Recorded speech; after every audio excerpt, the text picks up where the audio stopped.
Assalamualaikum warahmatullahi wabarakatuh. Alhamdulillahi rabbil alamin. Wabihi nasta'inu ala umurid dunya waddin. Wassalatu wassalamu ala asyrafil anbiya'i wal mursalin.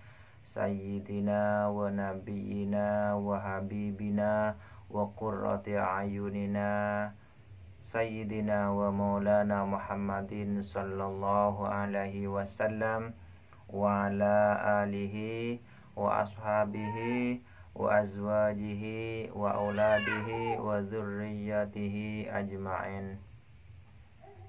Rabbi syarah li sadri wa yassir li amri wahlul 'uqdatam min lisani yafqahu qawli, amma ba'du. Alhamdulillah, kita bisa berjumpa lagi dengan izin dan pertolongan Allah Subhanahu wa taala. Mudah-mudahan semuanya dalam keadaan sehat walafiat dan dimudahkan rezekinya oleh Allah Subhanahu wa taala, diberikan rezeki yang halal, yang banyak dan barokah. Amin ya rabbal alamin. Yang sedang sakit, mudah-mudahan semuanya segera disembuhkan oleh Allah Subhanahu wa taala. Baik yang sakit karena dosa, karena kesalahannya sendiri ataupun dari yang lain. Yang sedang kesempitan, mudah-mudahan semuanya segera dilapangkan oleh Allah Subhanahu wa taala.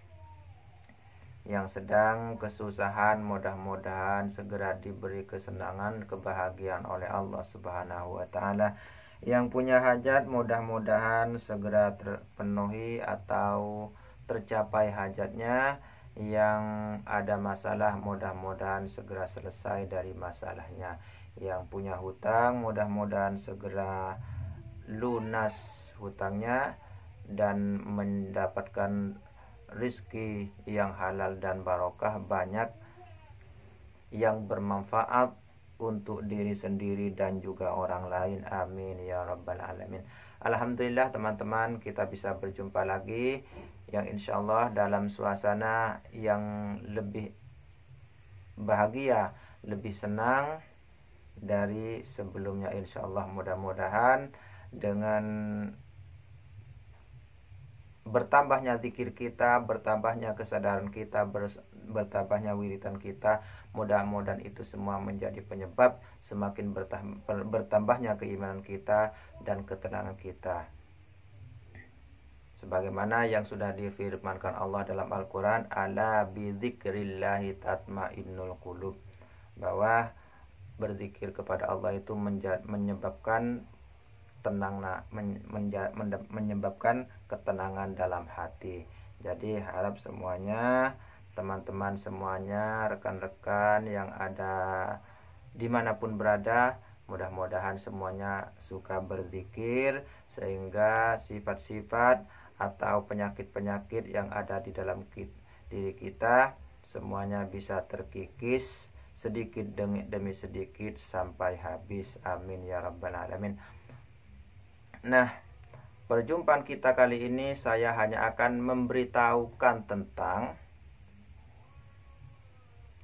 satu larangan dari Rasulullah Shallallahu Alaihi Wasallam, atau di dalam Islam ya, di dalam Islam umumnya, yaitu tentang tidur ya, tentang tidur yang bisa menyebabkan penyakit. Jadi 4 tidur yang akan bisa menyebabkan penyakit ya.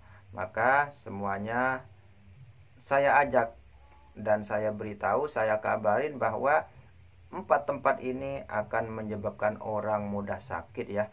Makanya sedapat mungkin, sekuat mungkin harus kita hindari agar kita selamat dari penyakit-penyakit yang tidak kita inginkan. Baik itu penyakit kecil, apalagi penyakit besar teman-teman. Baik itu penyakit zahiriyah ataupun penyakit batiniyah teman-teman ya.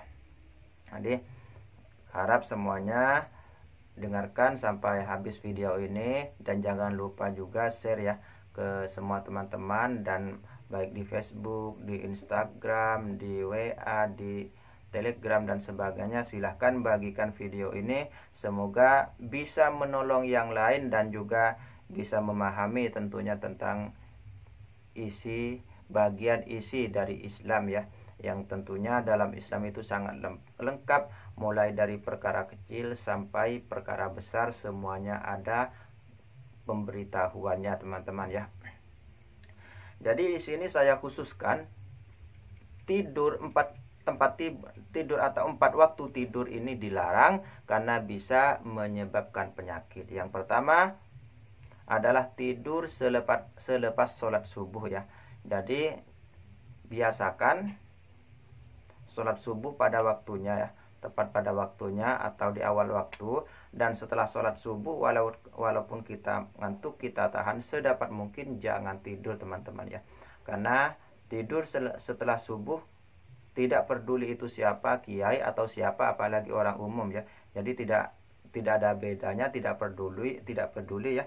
Jangan biasakan tidur selepas subuh teman-teman, sampai terbit matahari ya, sampai terbit matahari, karena di situ rawan sekali orang tersebut terserang penyakit. Memang tidak langsung sakit, sebagian memang tidak langsung sakit ya, akan tetapi lambat laun ya, karena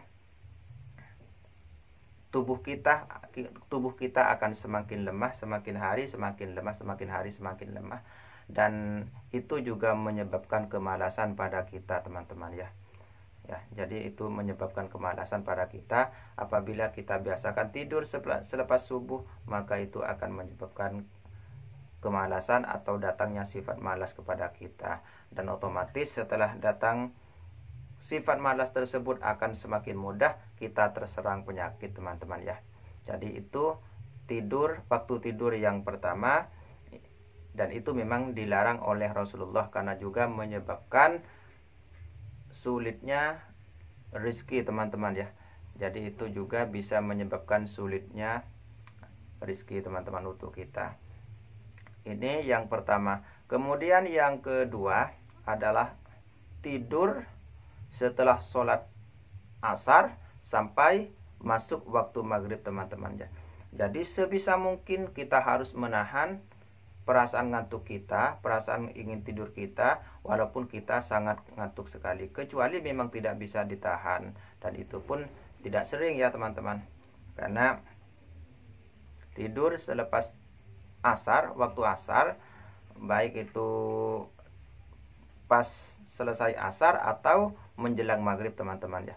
Jadi yang penting waktu asar itu tidak boleh tidur ya teman-teman, karena di waktu itu sangat rawan sekali turun atau datangnya penyakit kepada kita teman-teman. Bahkan bisa menyebabkan orang itu linglung, dan bahkan bisa menyebabkan orang itu menjadi gila atau mudah gila teman-teman ya. Jadi jangan biasakan tidur selepas asar, secapek apapun, seletih apapun kita, jadi bertahanlah kita agar kita tidak tidur selepas atau waktu asar teman-teman. Jadi ini waktu asar panjang ya. Jadi mulai permulaan waktu asar, masuk waktu asar sampai akhir waktu asar ini tidak boleh tidur teman-teman ya. Jadi itu yang kedua, waktu yang kedua tidak boleh tidur ya. Jadi siapapun insya Allah bisa merasakan perbedaannya orang yang suka tidur lepas asar ya. Jadi silahkan tes sendiri ya. Dan itu juga dikabarkan dalam hadis bahwa Siti Aisyah kalau tidak salah mengabarkan apabila orang tersebut jadi gila karena kebiasaan tidurnya waktu asar, maka jangan menyalahkan katanya. Jadi itu teman-teman, waktu tidur yang dilarang bagian kedua teman-teman. Kemudian waktu tidur yang ketiga, larangan tidur yang ketiga yaitu tidur selepas makan, yaitu ketika kita kekenyangan makan biasanya rawan sekali ngantuk ya. Jadi setiap orang yang kekenyangan makan, maka orang tersebut rawan sekali terserang kantuk teman-teman. Dan apabila kita bawa tidur, maka otomatis penyakit akan sangat mudah menyerang kita, karena juga lambung kita tidak normal ya, tidak normal, dan otomatis makanan kita tidak tidak terkunyah dengan sewajarnya teman-teman. Jadi itu bisa menyebabkan penyakit sangat mudah sekali ya, secara zahiriyah maupun batiniyah. Jadi apabila zahir kita merasakan sakit atau ada gangguan, maka otomatis jiwa kita, batin kita akan sangat mudah terganggu teman-teman ya. Karena apabila zahir kita sudah ada yang sakit, maka akan menarik makhluk halus yang jahat akan menempati tempat tersebut, yaitu tubuh atau bagian tubuh kita yang sakit itu sangat rawan ditempati oleh makhluk gaib teman-teman, makhluk gaib yang jahat ya. Jadi jangan biasakan setelah kenyang itu tidur. Makanya ada makalah dalam satu kitab yang diterangkan innaman halaka man halaka qablakum bi thalathi khisal bi thalathi khisalin bi fudul manam bi fudul kalam bi fudul ta'am ya. Jadi orang dulu itu celaka karena 3 perkara teman-teman. Yang pertama karena terlalu banyak tidur, yang kedua karena terlalu banyak makan, yang pertama karena terlalu banyak tidur, yang kedua karena terlalu banyak makan, yang ketiga karena terlalu banyak omong teman-teman ya, terlalu banyak bicara. Jadi kecelakaan orang dulu itu karena 3 perkara tersebut ya. Makanya hati-hati. Jadi banyak makan, banyak minum, banyak makan, banyak tidur itu sangat berbahaya, dan juga banyak bicara teman-teman ya. Otomatis karena kalau kita sudah banyak makan, orang tersebut akan banyak tidur teman-teman ya. Karena perut kita merasa berat ya, terasa berat. Jadi apabila orang tersebut banyak makan, maka akan menarik rasa kantuk teman-teman ya. Jadi jangan biasakan makan terlalu kenyang ya, karena makan terlalu kenyang itu akan menyebabkan ngantuk teman-teman ya. Dan juga ketika kita terlalu kencang berzikir, kita tidak khusyuk beribadah, kita tidak khusyuk teman-teman, karena gangguan perut tersebut teman ya. Makanya Rasulullah mengatakan, bersabda, sumu tasihu, maka berpuasalah kamu pun akan sehat. Jadi dengan berbanyak puasa artinya tidak kenyang ya, maka tubuh kita akan sehat teman-teman ya. Jadi itu yang ketiga. Jadi waktu tidur yang ketiga adalah setelah makan. Jadi setelah makan itu dilarang, larangan tidur setelah makan itu dilarang tidur ya. Jadi waktu yang ketiga, larangan tidur yang ketiga teman-teman. Kemudian larangan tidur yang keempat. Larangan tidur yang keempat adalah terlalu banyak tidur atau terlalu lama tidurnya ya.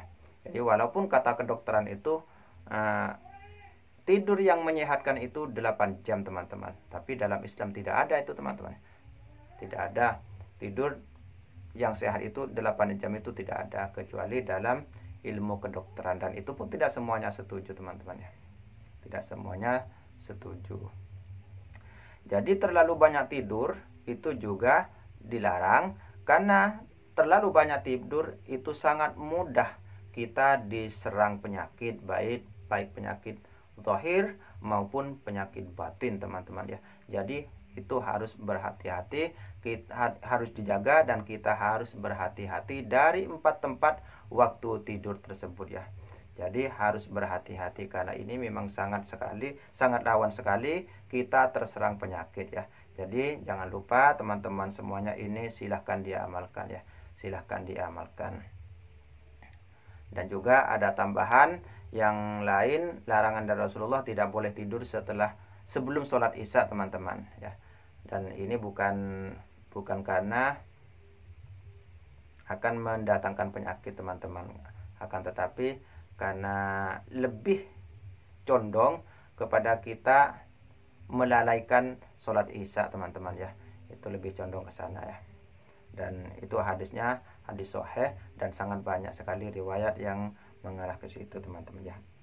Namun dengan satu pelanggaran tersebut atau kelalaian tersebut juga kita bisa menjadi penyebab mudahnya terserang penyakit ya, terutama penyakit sihir teman-teman ya, penyakit ain, penyakit sihir, dan penyakit-penyakit yang lainnya teman-teman ya. Jadi itu.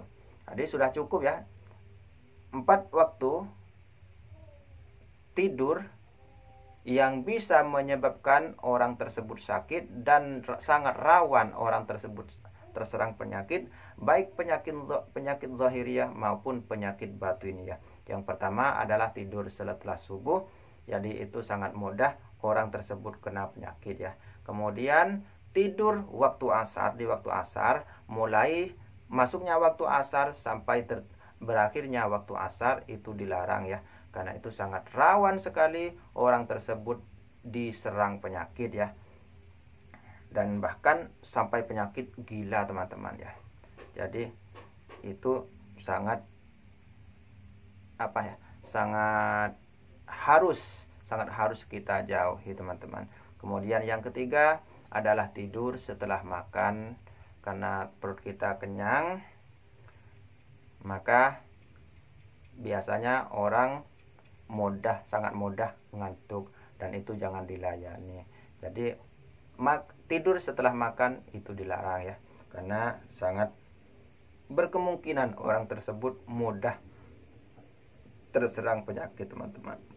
Walaupun 1 kali 2 kali tidak sakit, tapi pasti akhirnya sakit karena pelanggaran tersebut. Kemudian yang keempat, terlalu lama tidur. Terlalu lama tidur itu bisa menyebabkan juga mudah terserang penyakit. Nah, jadi keempat hal ini, 4 tidur ini semua menjadi penyebab mudahnya kita terserang penyakit, baik penyakit zahir maupun penyakit batin, apalagi penyakit kiriman ya. Karena ketika orang tidur, maka orang tersebut tidak punya kekuatan teman-teman, kecuali tidurnya orang soleh teman-teman. Orang soleh karena walaupun waktu tidur tetap berzikir hatinya ya, jiwanya tetap berzikir, dan itu tidak boleh ditidur. Dan tidak mungkin orang soleh itu terlalu banyak tidur teman-teman, dan tidak mungkin orang soleh itu tidurnya setelah kenyang teman-teman, dan tidak mungkin orang soleh itu tidur di 4 waktu tersebut teman-teman, kecuali dalam keadaan darurat ya. Dalam keadaan darurat artinya tidak sering teman-teman ya. Nah, artinya karena memang keadaan yang sangat memaksa, tidak memungkinkan. Kalau kita sholat misalnya, kita nunggu sholat, akan tetapi akal kita sudah tidak bersambung sama sekali karena ngantuk, maka itu memang lebih baik tidur sementara. Nah, jadi tidurnya sebentar saja ya, tidurnya sebentar saja, karena hanya untuk menghilangkan perasaan tersebut, perasaan yang tidak menyambung, pikiran kita tidak bersambung tersebut kepada Allah Subhanahu wa taala, maka itu lebih baik tidur dulu ya. Jadi hanya itu ya penyebabnya teman-teman ya. Jadi harap semua teman-teman semuanya mengetahui hal ini ya. Jadi agar kita tidak mudah menuduh orang lain. Kadang-kadang tatkala kita sakit, maka yang dicurigai tetangga kita. Ini siapa yang nyantet saya, ini siapa yang nyihir saya, kan begitu. Sebagian ya, memang kebanyakan ya. Jadi walaupun sebagian tapi kebanyakan orang seperti itu. Jadi prasangkanya sudah mendahului kepada orang lain ya. Padahal itu kesalahan dari kita sendiri. Jadi karena pelanggaran tidur di 4 waktu ini akan menyebabkan orang tersebut sakit ya, akan menyebabkan orang tersebut mudah sekali terserang penyakit, baik itu penyakit zahir maupun penyakit batin ya teman-teman. Jadi harap semuanya berhati-hati, dan harap semuanya menjauhi atau meninggalkan 4 waktu tersebut agar tidak tidur ya teman-teman ya. Dan ini mungkin sudah cukup penjelasan dari saya. Mudah-mudahan semuanya bisa paham ya. Dan silahkan lihat juga video-video saya yang sebelumnya ya teman-teman, agar lebih tahu tentang apa saja yang bisa menyebabkan kita sehat. Karena di video sebelumnya juga pernah saya share 4 hal yang bisa membuat orang itu sehat secara alami teman-teman ya.